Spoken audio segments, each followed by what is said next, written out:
దయచేసి మళ్ళీ మళ్ళీ చెప్తున్నానండి, మీ ఇంటి దగ్గర పెద్దవాళ్ళు ముసలివాళ్ళు ఎవరైనా సరే ఉంటే వాళ్ళని బంగారం మెల్లో వేసుకుని ఎవరో లేని ఈదుల్లోకి అస్సలు వెళ్ళొద్దానండి. చూడండి, ఇక్కడ ఒక ముసలావిడ అయితే పాపం అలా నడుచుకుంటూ వస్తే ఒక స్కూటీ మీద ఒక అతను వచ్చి చాలా ఇన్నోసెంట్గా ఆవిడ్ని అడ్రస్ అయితే అడుగుతున్నాడు.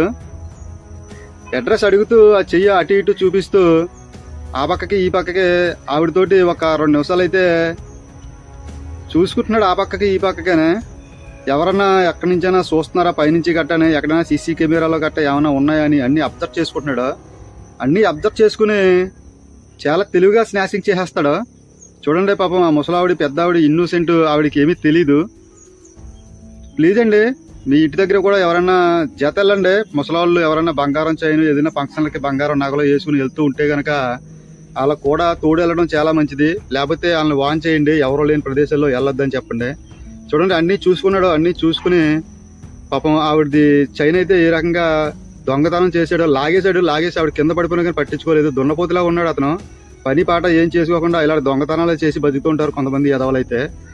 నాకు చాలా బాధాకరంగా అనిపించింది. అందుకే ఈ వీడియో ప్రతి ఒక్కరికి కూడా షేర్ చేయండి. ఎందుకంటే పెద్దోళ్ళని మనం చాలా గౌరవించి ప్రేమగా చూసుకుంటాం. వాళ్ళకి ఏదైనా జరిగితే మనం తట్టుకోలేము.